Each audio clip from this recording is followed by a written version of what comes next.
დიდი ხანია კომბოსტო ნიგვზით არ მომიმზადებია, ამიტომ დღეს მოვამზადოთ ერთად. კომბოსტო კარგად გავრეცხე, გავასუფთავე და დავჭერი, გადავიტანე ქვაბში და დავფარე წყლით.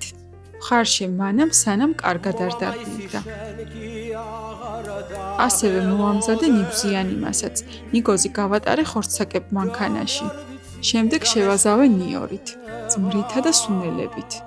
შევურიე ერთმანეთს, ამასობაში კომბოსტოც მოიხარშა. ამოვიღე ქვაბიდან, შევაგრილე და კარგად გავწურე. გავატარე კომბოსტოც ხორცსაკებ მანქანაში და შევურიე უკვე გამზადებული ნიგვზიანი მასა. დავამატე მარილიც, გავაფორმე ქინძით და ბროწეულის მარცვლებით.